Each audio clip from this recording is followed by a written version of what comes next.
Ben, you got a delivery.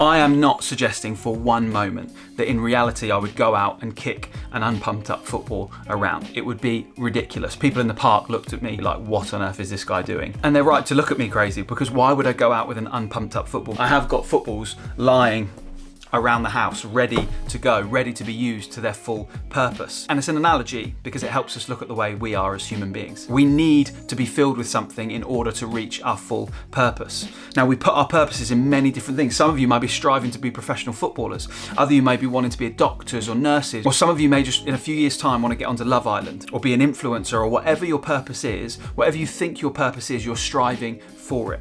But in reality, unless we're filled with the right thing, we'll never reach our full purpose and our full potential. As a Christian, I believe that our purpose in life comes from Jesus. In the book of Jeremiah, in the Bible, there is a verse in chapter 29, and it's verse 11, and it says, "For I know the plans I have for you, declares the Lord.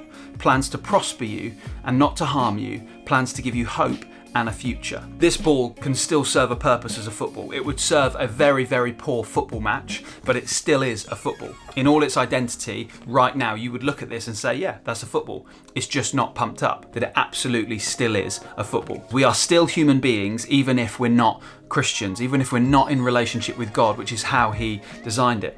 But the Bible clearly states that God has a plan and a purpose for our life. God has a plan not to harm us, but to give us hope and a future. We all do things that get in the way of our relationship with God. The Bible is clear, and it says that God created us, but we turned our back on God. We stuck two fingers up at Him and we said, hey, I don't want anything to do with you. The Bible calls it sin, with a big I in the middle. It's all about me. And I make it about me every single day. And there's always things that I do wrong, and it gets in the way of my relationship with God. God sent His one and only Son. 2,000 years ago, Jesus came to earth and He took my place on the cross to restore us back to relationship with God. And effectively, what happened was this.